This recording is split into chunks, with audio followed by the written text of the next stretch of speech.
but I want to talk about this because it flows into this. So a couple weeks back, I had shared with you and I would have to look it up. I shared with you a article about Airbender. Yes. Okay. That. Yeah. So that was on July 2nd. Okay. So it was about whiteness and how the Avatar: The Last Airbender was a way that they got away from whiteness, right? That was very Asian. Then I stumbled upon this article, this gem. So that article said, Avatar, great. It moved away from whiteness, right? Then I found this one from media.com. It says the inescapable whiteness of Avatar: The Legend of Korra and its uncomfortable implications. Wait, Korra now? Yeah. So you're just trying to bag on my. Oh my! No. I don't No. know. It just seems like that, man. So no. Korra sucks, but but no. Just the idea that one article's like, yes, it moved away from whiteness, like it embraced non-white characters, non-white culture. Just being good job creators. Yeah. Yeah. And then this one's like, no. It's like they read that article and they're like, no, it is white. Too white. It is too white. And so things like this, it shows a picture of Korra, and she's looking out over the bay of New Republic City, right? And there's Aang, and it goes, Korra looks upon. Okay. I'm going to read it like it says. Korra looks across the water. It should just look. Korra looks across the water at a green tinted statue of Aang in position clearly meant to invoke that of the Statue of Liberty holding a flame aloft. And it says, why is Aang now the Statue of Liberty? Is this show set in New York now? That was my very first impressions of Korra.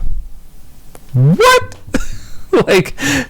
Did you not open up this whole thing? I'm pretty sure that's not how the thing starts. My first impressions of it is this one's gonna be nuts, compared to Aang. That was my thought. As far as her. Mm-hmm. But yeah. Did it meet those expectations? Well, you suck, Jack. No, okay, and we've had this discussion. Well, okay, I do believe that Korra would have been a very good Avatar. I agree. I just don't think that from season to season she grows enough. And I agree with you on that. I'll agree with you. That's why I think Aang's better. But so it talks about how this is supposed to be a pseudo America, right? I thought this was going to be a lot lighthearted, but no, paper falls to me. Yeah. But it goes into how it's New York. It's Manhattan Bridge, New York, and Lionsgate Bridge in Vancouver. The list of buildings they draw inspiration from are things like Michigan's Boeing Tower, Cabbage Corp, and New York's Plaza Hotel, Four Elements Hotel, and Pennsylvania Station, Central Station. So it's all these things, and then it shows New York Central Park next to Republic Park. Yeah.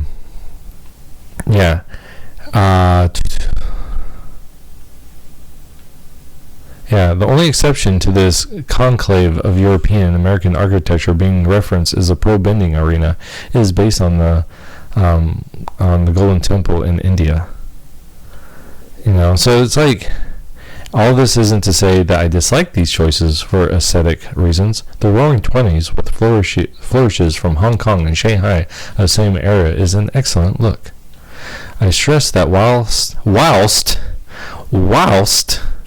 the general feel is definitely recognizable, not a single one of Republic City's named buildings are explicitly based on famous buildings from Hong Kong or Shanghai skyline, and there very much are iconic buildings they could have incorporated. Come on, people, edit this article.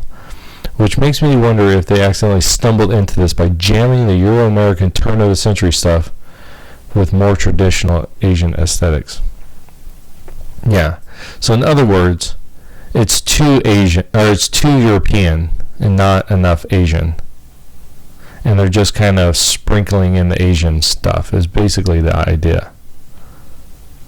The Southern Water Tribe's aggressive industrialization, the exploitation of their environment and creating pollution is very much part of the inevitable progress. Okay, so stop, because you're hearing that just sounds like a very sensitive snowflake right in At the same time, there is no lasting legacy of Fire Nation imperialism and colonialism from the age of the last airbender. Oh my god, I'm gonna puke.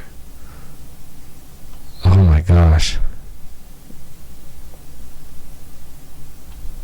That person's really obnoxious. I know 70 years sounds like a long time, but it is as far away as WW2 is to us now. Okay.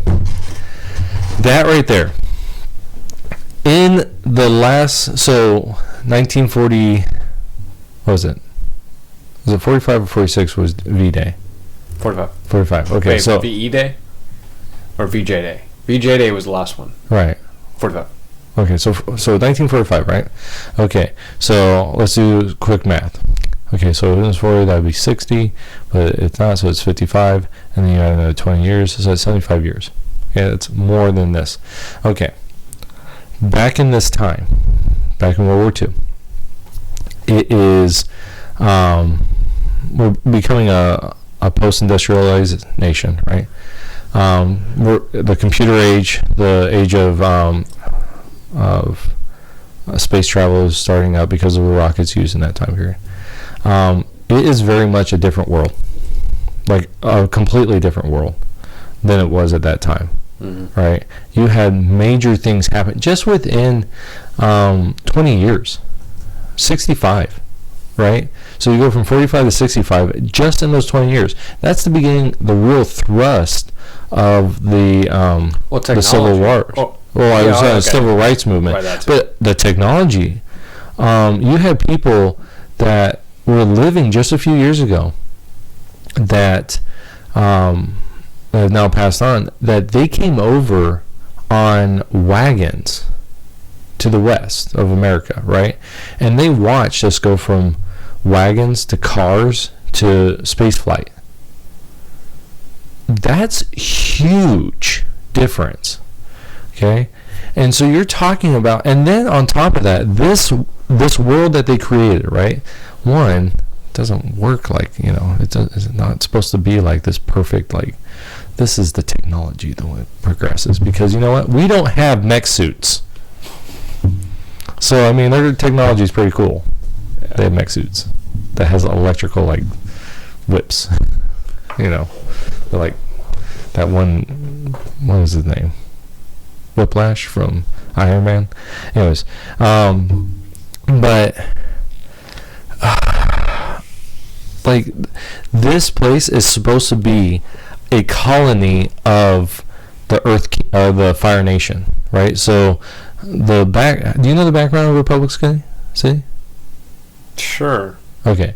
Well, I'm going to tell you anyways. Go for it. So Republic City was based on this idea that in the first attack, right, when the Fire Nation first went out, when the Fire Nation attacked, when they went out, they colonized, or they recolonized, they put people into these areas that became like they're Fire Nation citizens. They went over to these places, they recolonized these Earth Kingdom settlements and intermarried with the Earth Kingdom people, right? And that when Aang and Zuko, when they were going to say, okay, the Fire Nation's pulling back, everything is leaving, they can't stay on it, they said no. These colonies said no. And the Earth people that consider themselves Earth, right, they said no, because it's family now. It's been 100 years, so they really ingrained themselves. That's not uncommon, because in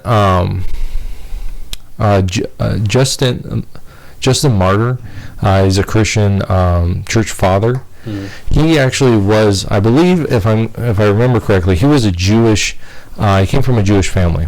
But what had happened is in AD 70, the Romans came into Judea, right? They came in and they destroyed Jerusalem and the temple. But then they recolonized the area. And Judaism kind of took a back seat. And Justin Martyr was from a family who was Jewish, but he wasn't Jewish, he was Roman, right?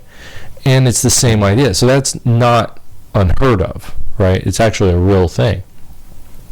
And so this idea that it would change so dramatically over time of being an accepting area, that makes perfect sense.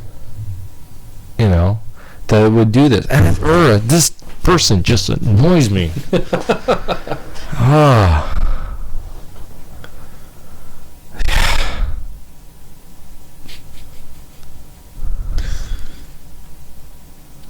Do you want to? And this whole, I mean, just no, go ahead. You know, and this idea, like they're putting things next to itself, like the cars, you know, the wedding things. If you go back and you look at like Japan, okay, so if you go back to Japan, they had this Western desire to bring in Western culture into their society. They wanted to get further along, and they did it quickly. In fact, it was something like what took the Western world like hundreds of years to develop. Japan did it within a generation. You know, that's why they're so much further ahead technology-wise than we are, and that's why a lot of our electronic stuff comes from places like Japan and South Korea, because they are so much ahead of us in those areas. This is why Asians are really smart, you know, because they actually do. They take this idea of advancement and they really go for it. You know, where we're kind of like, yeah, well, let's advance as long as it makes me feel good. You know, heck, a lot of our people that we brought in for our space agency, right, for the rockets, were actually Germans. You know, and so, but like this idea of incorporating, yeah, like this,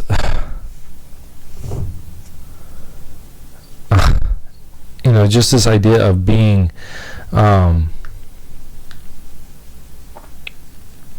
incorporating Western civilization. It's an Asian. It's almost like you could go to Big Hero 6, that movie that came out a lot, which is a fantastic movie. It incorporated San Francisco. It made San Fran Tokyo. You know, it grabbed San Francisco and grabbed Tokyo and intermingled to give it an aesthetic that was real neat.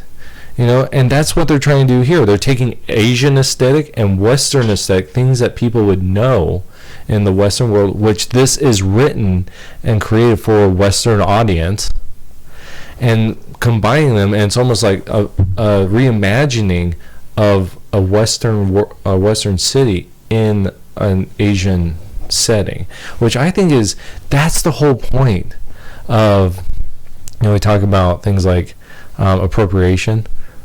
You're gaining this stuff to really say, I like this. You know, I like this aesthetic. I want this a part of us. It's an appreciation, right, for another culture, another style, another. To say you can't have that, or to say it's wrong. I don't know, man. It makes my blood boil too. Not as much as yours, though.